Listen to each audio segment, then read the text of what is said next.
the nation was in turmoil. Texas was too.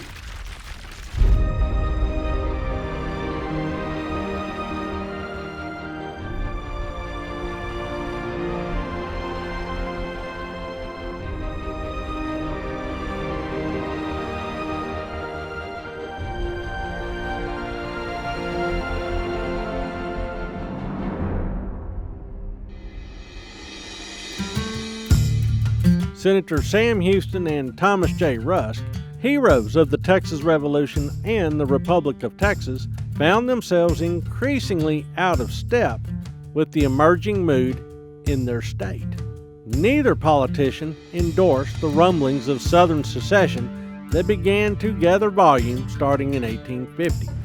Instead, both proved to be nationalists with an eye toward a bright future for the United States.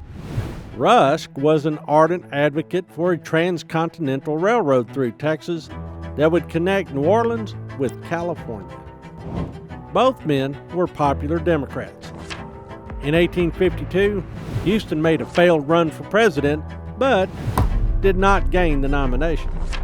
Rusk rose to President pro tempore of the Senate, the second most important post in that body, before his death in 1857.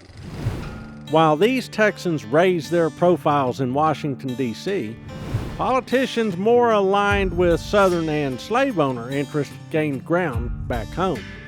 By the end of the decade, advocates of states' rights, which centered on the preservation of slavery and opposition to tariffs and other economic policies that favored industry over agriculture, ran the Texas Supreme Court. They also had a growing influence in Austin. Some of these lawmakers had come to Texas during the Republic, while others were relative newcomers from the Deep South.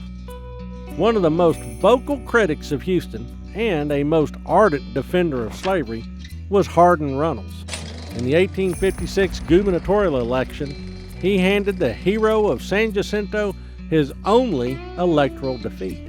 While Houston remained in the U.S. Senate, Texas seemed to be drifting away from him. There had been earlier attempts at the national level to manage the spread of slavery across the U.S. These efforts only bought time, without solving the issue forever.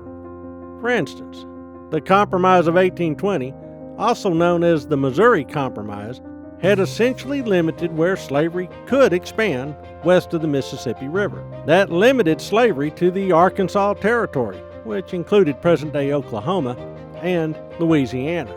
So those in favor of slavery looked to Texas and the Southwest to expand the institution, even though it was part of Mexico at the time. Advocates for the expansion of slavery had substantial policy influence in Washington, D.C. Even after the admission of Texas as a state in 1845, the Compromise of 1850 seemed to put a Western limit on slavery. However, the 1854 passage of the Kansas-Nebraska Act reopened the question and eliminated the old limits of the Missouri Compromise. The ideals of popular sovereignty, where the residents of a Western territory would be empowered to decide if slavery would be allowed in their state, led to political violence in Kansas. The 1857 Dred Scott decision in the Supreme Court further agitated the issue by supporting the concept that slaves were property. Owners' rights would be recognized nationwide, meaning the enslaved would remain so, no matter where their owner moved them. Those wanting to see slavery ended forever rebelled as the slavery system built into the U.S. Constitution was clearly failing. They strategized new political moves to break Southern power.